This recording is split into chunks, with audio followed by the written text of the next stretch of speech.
Welcome to another episode of MMA Uncut. I'm your host, Richie V, here with the human manifestation of a sea bass himself, Sebastian the Great. Now, UFC 205 was last night. It was the moment we were waiting for. We were talking about it for months on end. We were desperate for it. It came, and even with the fights getting canceled, it was still everything we expected and more. Completely exceeded expectations and was just fucking fantastic all around. I think it was the best UFC fight card ever. Hands down. Even with the but fucking canceled fights. But it performed. UFC 200 really didn't perform. They had Brock Lesnar. Misha Tate at the end got beat pretty easy. This one lived up to all the billings. I mean, I can't believe it just came, and I felt so alive watching the fight. It was weird. We were going. Did you feel alive? Yeah, we were going fucking crazy. I was getting chills watching the fucking fights. Let's talk about fight of the night. Let's just jump around, guys. Stephen Wonderboy Thompson versus Woodley. The heart that Wonderboy showed in the fourth round. Because most people go down and they don't get back up. And Woodley caught him twice like that. Yeah. And then he was pounding him out and he put him in a guillotine. Good call or bad call? Honestly, it looked like a good call. Okay, yeah, they say he could have just pounded him out. It's easier to say in retrospect, yeah, woulda, coulda, shoulda, everything. You know, but fuck, dude. How could anybody have guessed that Wonderboy was gonna survive that? That guillotine was in fucking deep. There was a time where I thought he was fucking passed out. When he was in the guillotine, I thought he was passed out, and then out of nowhere, he was like Rocky. He was like punching him, and he was like woke him up, and it like hyped him back to life or some shit. And when he popped his head out and finished the round on top, I was like, holy fucking shit. What did I just witness? Right. It was crazy. I don't know. I think that was crazy, man. The heart that he has. 99 people out of 100. 99 people out of 100 were tapped to that guillotine. He had him in a full guillotine. Tyron Woodley's got some big arms, flexing his biceps right into his skull. Crushing and you. he had it was a deep guillotine. Full guard. His legs are wrapped. He's got leverage from the legs. He had one of the strongest guys in UFC. Probably the strongest welterweight. I think that he won that fight. I think Woodley won the fight, but I can see where he won the draw. They have to do a rematch no matter what. I know Damian Maia wants to fight, but that has to be a rematch. And it's clever. Man, you just look at the striking that Woodley has. His timing is so nasty. How he's hopping back and forth, back and forth. You look like a kangaroo. You don't know what he's going to do. Thompson? Yeah, Thompson, I'm sorry. Just going back and forth, back and forth. Yeah, with the hands down. But then you got Woodley with the atomic bomb in his right hand. See, if it's anybody else, he just catches Thompson, but he doesn't drop him like that. But Woodley hits so hard and he can close the distance. His blitz is super fast. Yeah, his blitz. He covers like 6 feet in, half a second. Fraction of less than that. You blink. A millisecond. By the time you react, he's already there with the right hand trying to hit you. Talk about that's scary. But holy shit. But the first round, how he took him down, I was thinking just take him down and keep doing that. That's why when we're watching the fight, guys, at Primetime Bar, Addison, shout out to Veronica Ramos. Pretty good place. It was pretty cool. If I ran the place, it would make millions, but still, good spot. But anyways, the whole thing about it, I was looking at Richie in between rounds, and I'm like, man, if GSP fights Wonderboy, that's all he's doing all day, and he doesn't care what the crowd thinks. He's gonna pump the jab, and then he's gonna come double leg all day. You ain't stopping. Yeah, Seabass asked me. He says, "What if GSP fights Wonderboy?" And I said, "You know what it would look like? That first round." Where Woodley had him on the ground and was fucking Donkey Kong punching the shit out of his fucking liver and his abs.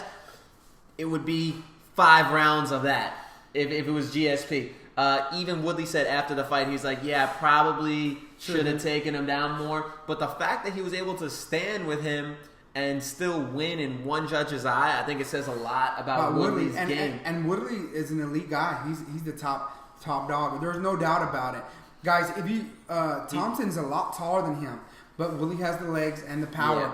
Yeah. And I told him at the gym today, I said they fight 10 times, it's 5-5 to me. Yeah, or 4-4 and 2 draws. I mean, it's that close. They match up with their strengths and weaknesses so close. Yeah, it's like they're so different. And it makes it so even somehow. So that's just something really you got to cool. rematch that. So that has to be looking forward to a rematch for that for sure. You can't do it. You can't do. It have to be January or February 208, 209. Let's talk about Khabib. Khabib versus Michael Johnson. Yeah. So I got there a little late, and then when I tell him there, he's like, dude, Michael Johnson rocked Khabib, but Khabib wasn't rocking him. He was getting the better of him in the stand-up. Michael Johnson comes out, looks a little tentative, like I don't want to get taken down right away, but he starts landing. He's using range. He's using fast. distance. He's just fast. Yeah, and he's sneaky. So he's landing, and he starts getting loose. And you don't want Michael Johnson to get loose, because when he gets loose and he finds a rhythm, that's when he's his most dangerous. And he starts winging these huge uppercuts that are just barely missing, bro. Like, and I'm thinking to myself, holy shit, it looks like Khabib might get fucked up. He needs to get this fight to the ground. And right on cue, he shoots, gets him up against the cage, immediately falls into side control, and I'm talking about less than a second later, he's got his arm trapped in between his legs in a crucifix, and he's fucking punching him in a position where Michael Johnson can't even defend. It goes like that for the rest of the round, moving from one dominant position to another, pretty much. Khabib is the best grappler in UFC. Yeah, by far. Because Cormier's dominant, Romero's dominant, but none of these people ragdoll their opponents like that. Yeah, and it's just really crazy because... Straight ragdoll. And it was just like he was moving to dominant positions at will. You get what I'm saying? Like, there was nothing Michael Johnson could do. At one point, he had him trapped, and his head was in between his legs, and he was punching him in between his legs, like behind. Like, he was punching behind. And then the way he finished him with the Kimura, he had his arm cranked. I like what Joe Rogan said. He said it's about time that he tapped. He said... Because that punishment, he's like, you're not getting up from that. Yeah, here's the thing. Here's the scary part about it. He had one arm getting cranked. The other arm was here pinned underneath Khabib's body. His mouth has Khabib's balls in it, pretty much. So he can't tap if he fucking wanted to. He could barely even scream for help because he's got fucking nuts in his mouth. On his ass. Boom. Yeah, but he had his arm cranked. It's like this arm can't tap, this arm can't tap, and you can't even scream because he's fucking teabagging you right now. Fucking crazy. With the worst possible fucking position. Khabib is a monster. Bro. I think he beats Tony Ferguson. I think he beats Tony Ferguson. Nah, I wouldn't go that far. Just to say. Hold on. I'd be interested in that. If his game plan, in that fight. If his game plan is just take him down, like you said, you can't learn that much wrestling in a year. You can't. So if Khabib's game plan, if he's smart, yeah, and he doesn't care what the crowd says and just takes him down repetitively, he beats Tony Ferguson. So let's look up to the next fight. What was the next fight after that? I love you. What else? He says something else. No, I'll tell you what he said. So I'm Michael Bisping. Fuck you. You suck. He's looking at Michael Bisping, and what does Romero say? Yeah, Michael Bisping gives a thumbs up. Fuck you. And Romero says, you say some things to me, and to you I say, I love you. See you soon, boy. Guys, the scariest fucking voice. Guys, this guy is built like a chimp. Like, he's so strong. And, you know, he just, what's his name? DC put a post. He said, he talks as scary as he looks. He talks like Bane, like you said. He sounds like Bane. From Batman. And here's the thing, guys. Brother! One of us must stay, brother! He's that much stronger. If you look at him, whenever Weidman got him down at first, popped right back up. But then he put the wrestling on Weidman, and he flipped Weidman. Weidman didn't know what he was doing. Oh, there was one point where he fucking hit him with a trip and just spun his hands. It didn't even look like he was trying. And Weidman's legs was on the floor and his head was in the air. Next thing you know, his head was on the floor and his fucking legs were in the air like in a handstand. And then Yoel was already circling around him like he was moving like a crab. You know what I'm saying? On the ground, like spun around and had dominant position. And then dude, that knee was just brutal. Like, dude, that's just brutal. So obviously, you got to put him against Bisping. Does he beat Bisping? Yeah. What happens to Weidman from now? Weidman will go down as an overrated champion. Unfortunately, I hate to say. Is he still top 5 in the division? For now, yes, but he will go down as like that he was in the right place, right time. I'm not sure if I completely agree with it, but you have to look. This is what people are gonna say. They're gonna say he beat Anderson when Anderson was past his prime. Right, you can't beat him in his prime. People are gonna say that. They're gonna say he beat Vitor when Vitor was past his prime. He beat Machida. They're gonna say he beat Machida when Machida was past his prime. He's beating all these old dudes pretty much. That's what it's gonna go down. And they're gonna say as soon as he fought somebody that was like up to date with the fight game. Rockhold. He got destroyed by Rockhold. He gets destroyed, and then he gets destroyed by Romero. So Rockhold beat him, and then you also had Rockhold beat him, and then obviously Romero. I mean, those are the elite of the elite, though. If you think about it, he was holding his own. Top 5 guy, he could be champ, I think, but he has to get it together. Thing about it, man, is he matches up real bad with Romero. He's not going to out-wrestle him. We saw that. And on the feet, maybe Weidman's a little bit better, maybe, but he doesn't hit half. But Romero hits twice as hard, I just feel. And his power. Guys, that guy's a champ. And it's not because Weidman doesn't hit hard. It's just because Romero hits Scary. that fucking hard. Guys, he knocked out Lyoto Machida with a fucking elbow from the top. Third round took him down. And it wasn't even a clean elbow. He grazed him, and Machida went out. UFC! What happened? Beef for Jesus!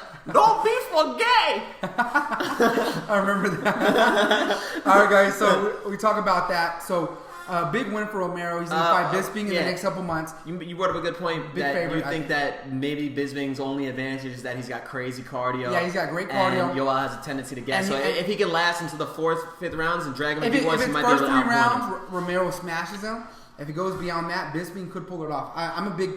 We love Bisping now. I mean, why not? 10 years ago, I hated Bisping. Could Bisping beat him? And Bisping has gradually grown on me more and more and more, and now I fucking love Bisping. No, I can see Bisping beating him, though. Yo, shout out I wouldn't be surprised. Bisping, man. But you know what? I wouldn't be surprised if he gets mauled either. You know what I mean? I wouldn't bet on that fight. But if I had to bet, I'll put my money on Romero. He's a favorite for a reason. Yeah, for sure. Now, listen, after that, Joanna. No, hold on. We're missing one. Frankie Edgar versus Jeremy Stephens. Yeah. So, what I got out of this fight is 2 things. Jeremy Stephens was not letting his hands go. I think had he let his hands go, he hurt him in the second round. He would have finished him.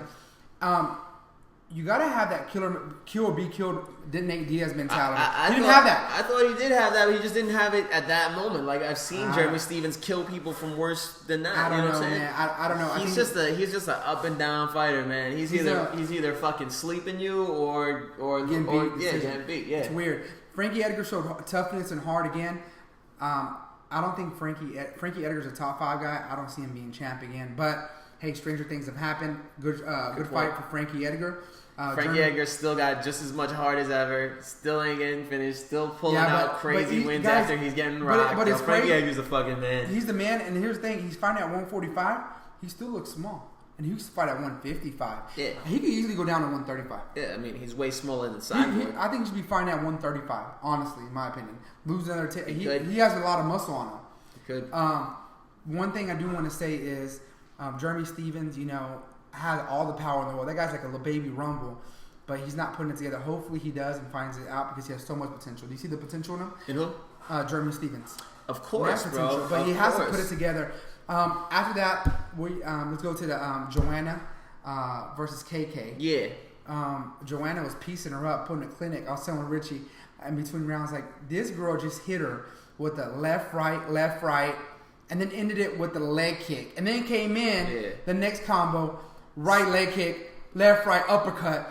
Yeah, 6 pieces. So fluid. And it's like... fucking 6-piece and chicken just darting nuggets. in and out. And then boom, boom, boom. Combo, leg kick. Yeah. I mean, how do you react to that? You're getting hit in the face. Okay, you put your hands up. Now you're getting hit in the legs. You know what I'm saying? And she's darting in and out. But in the 3rd round, what happened? She got fucking rocked. And she got hurt, bro. And the 4th round, too. Yo, Carolina, she was game. She's tough. I don't know what the fuck's going on in Poland, but the girl fighters that are coming out of there are nasty. Like, I guess that's like the breeding spot for fucking great women mixed martial artists. What do you call those swollen things that they get? The what? Hermatola or whatever? Oh, hematoma? Yeah, they both had one after that. That was a great fight. I mean, man, they're exciting fighters. So Joanna won that as expected. Yeah. Great close fight though. At the end, Joanna was killing the first 2 rounds. Then it became really interesting. I don't know, man. I was so excited. And then the fight of the night, we already talked about Woodley versus Thompson. And man, that was big. So we talked about that.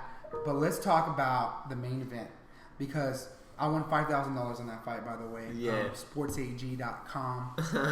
Overnight me a check. And my heart was racing. I was with Richie and his girlfriend. He didn't tell me. And whenever he knocked him out, I slammed the table and drinks went everywhere. Yeah, drinks all over the fucking place. But anyway, what happened was Connor came out and he looked real confident. And he looked like he was there to do a job. He wasn't playing around as much. he did play when he went to the middle. He was doing the hand thing. But he just looked, Eddie Alvarez, he looked so confident. Hand behind the back. But you know what? But so did Eddie Alvarez. I thought I was like, this is going to be a throwdown. This is going to be a dogfight. Bro. And the first exchange, Conor puts him on his ass. I was fucking And I look at you, and I'm like, and I went, what the fuck? Oh, shit. I knew right then Eddie's in trouble. Put him down twice in the first round. Third round, just tagging him. And what he's doing is like, guys, Conor's got to, but like you said, when you have a lot of money, you can get the best game plan and the best training partners. He knew what Eddie was going to do. And if you notice, he was just waiting for that left hand. Yeah. It's like he knew it was coming. Came right over the top. I think that... Does Conor hit that hard? I'm going to say now, for sure, I'm absolutely positive, yes. I'm never sleeping on McGregor again. Look, guys, I've been picking against McGregor since fucking Mendes. I was like, so he's fought Mendes. I'm like, yeah, Mendes is gonna win. He beat Alvarez way more. At that point, you have to remember, we've never seen him against a wrestler. Mendes comes out, takes him down. I'm like, oh yeah, this is gonna be easy money for Mendes. That's what I thought. Oh shit, nah, he fucking rocks him, takes him out in the second round. Then versus Aldo, I said Aldo's gonna beat him. He fucking sleeps him in 13 seconds. And I don't think Aldo's gonna beat him now. That was the only time I was right. And I no longer believe in Aldo's ability to beat him either. So he fights Diaz. I picked Diaz. Finally, I get it right, and everyone else was shocked. And second time you picked Diaz. I picked Diaz again the second time. But you know what, guys? If Conor fixes his cardio, but it's the only weakness in this game. Obviously, he shored up the takedown. It's hard to take him down. Eddie's a really good wrestler. Really good wrestler. Yeah, he's a really good wrestler.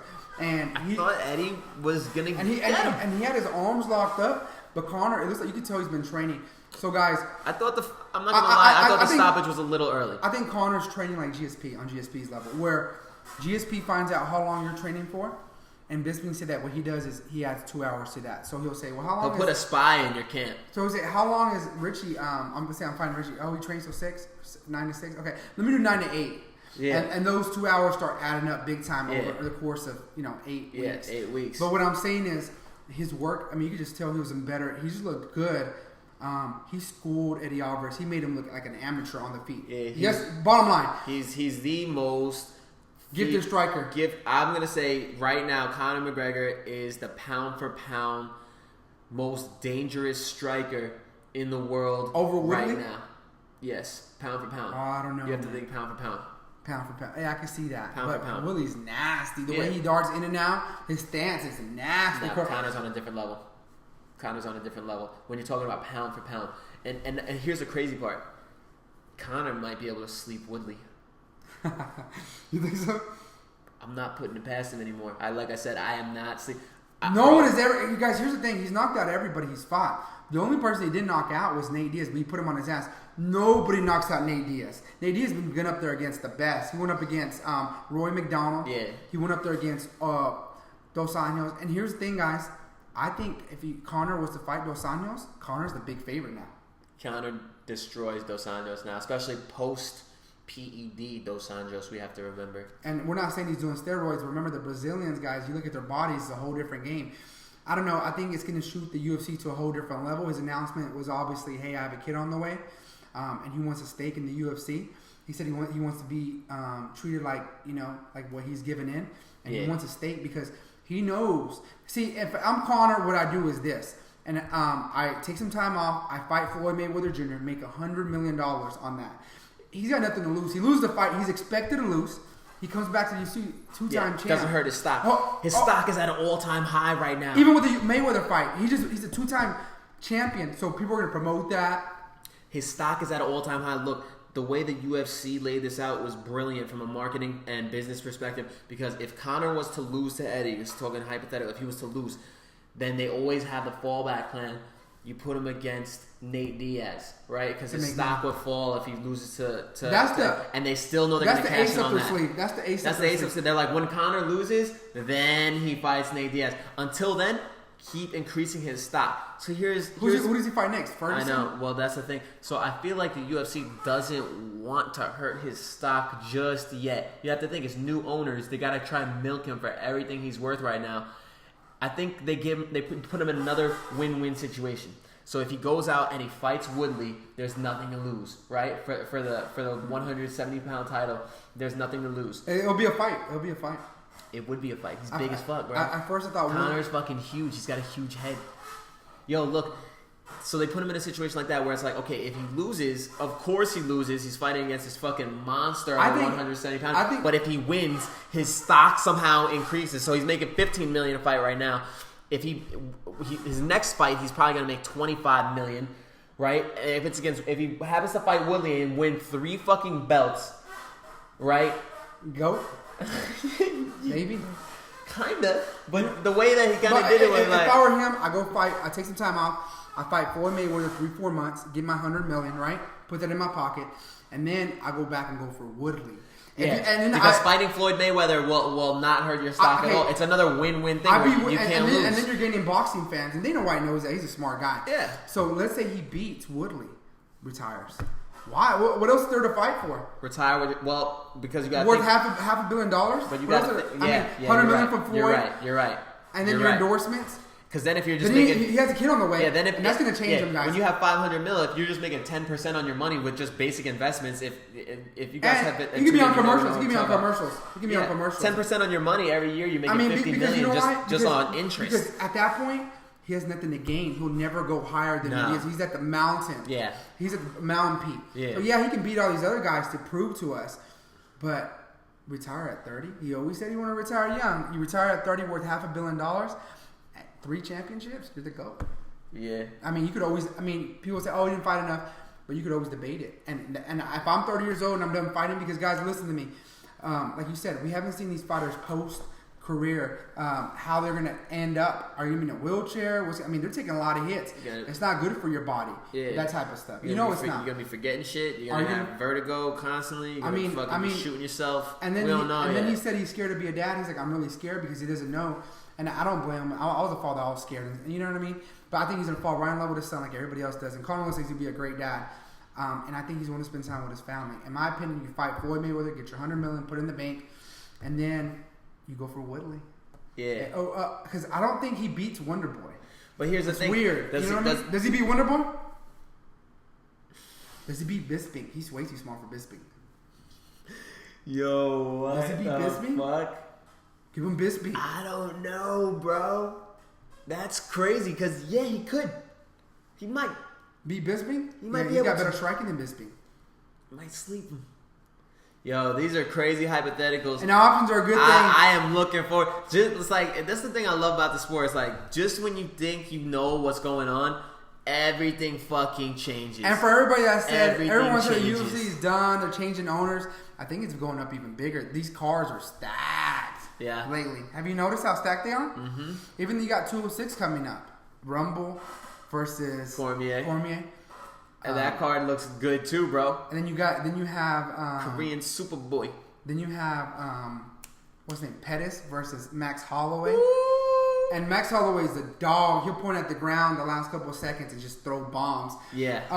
Right here, guys, right 205 was a great showing. I think it overperformed. Everything we wanted and more. Man, McGregor is the truth. Okay, so we'll end it with this. You have 1 minute, wrap up 205, and then what do you think? Your minute starts now. So what I'm taking away from 205 is that there's a lot of shit that should happen, but it's all up in the air because Conor is holding the fucking game hostage right now. He's holding he is the fucking game. Like he said, I got to give him credit where credit's due. Now, what should happen is that Wonder Boy and Woodley should get a rematch. What should happen is that Nurmagomedov should probably be getting a title shot at 155. What should happen is those two things. But Romero has to fight. But go ahead. But the things that we have no fucking clue. For all we know, Conor is going to fight Woodley. He might even fucking fight Bisping. He beats Bisping. Bisping might be an easier fight than Woodley. I agree. He takes the 185-pound title, jumps up fucking 4 weight classes pretty much, and takes 185-pound title. Go. And then he goes for Woodley's and tries to get all 4. That's crazy. And then he fights Rumble. That's, yeah.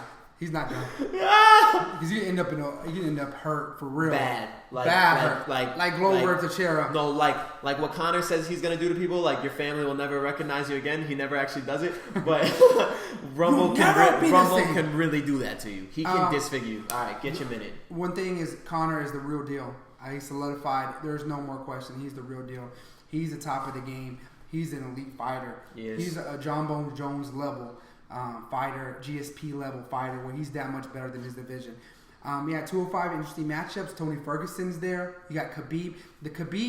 He has an atomic bomb. Is his wrestling, because that's the one thing you said you cannot stop. That's his trump card. You can't stop it. So he's gonna keep coming at you, and Conor's years and years behind. Now here's the thing: every fight that starts on the feet, he can knock out Khabib easy too. So I don't think Khabib wastes any time on the feet against Conor. I don't think his coaches let him. That'd be stupid. They say, hey, don't even stand. You go straight for the shot. You fucking bear. Do what you've been doing since you were 3 years old. Wrestling bears in your fucking tracksuit. The windbreaker tracksuit. Wrestling bears. Here's the thing. McGregor's smart. You know what McGregor's going to do? From now on, practice on nothing but wrestling and jiu-jitsu.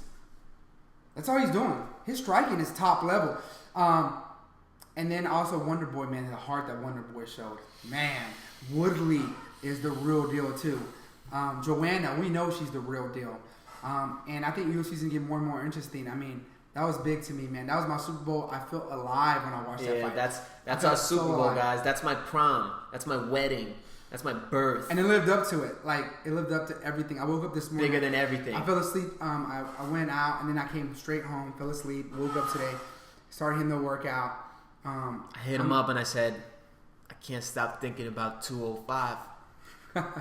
And then I mean it. Sincerely, I can't stop thinking about 205. Crazy, man. Some crazy stuff. We're about to wrap it up. Yeah. I'm sure you guys enjoyed it as much as we last did. thing, where does Eddie Alvarez go for me?